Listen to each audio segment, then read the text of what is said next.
In this short video, we're going to look at how we can create a new PDF using Node.js and the Apryse SDK. We're going to start by creating a new folder, in this case called Demo Node, and then initializing a new project with npm init. This will lead us through a number of steps in order to scaffold the project. For now, we'll just use all the default values. Great. Now let's open Visual Studio Code using code.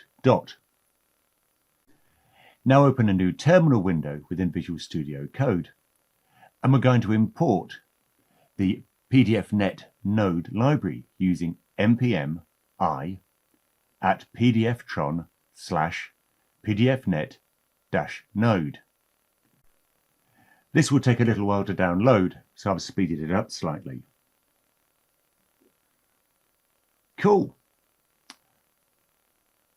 If we now look in the Node modules, you'll find that we've got an entire set of files being downloaded.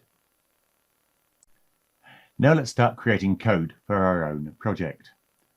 We'll create a new file called index.js, which matches the entry point we used when we initialized this project. First, we need to get the pdfnet object by destructuring the library we've just downloaded.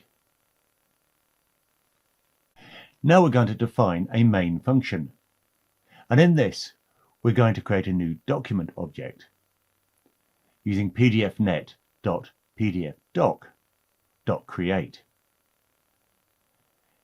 This function actually returns a promise, so we need to use await and specify that this method is async.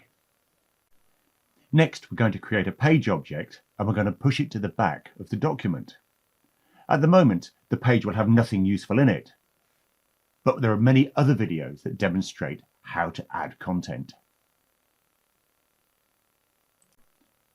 Now we need to save our new document, and we'll give it the name of blank.pdf, and we need to specify the way we want it to be saved. In this case, we're going to say we would like it to be linearized, which is generally the best option. Next, we need to define some code that will call the function we've just created. And we'll do this using pdfnet.runWithCleanup, passing in the name of our function, main, and our license key. And you can get a free license to try things out from the Apryse website. It's good practice to add an error handler. In this case, we'll just log any errors to the console. And we'll add a callback that fires when the function completes.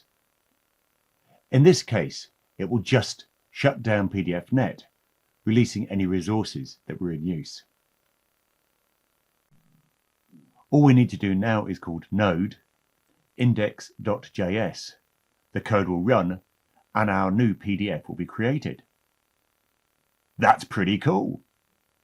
A blank PDF isn't much use, of course, but in other blogs and videos, we'll show you how you can add content using Apryse SDK. Thanks for watching. Catch you next time.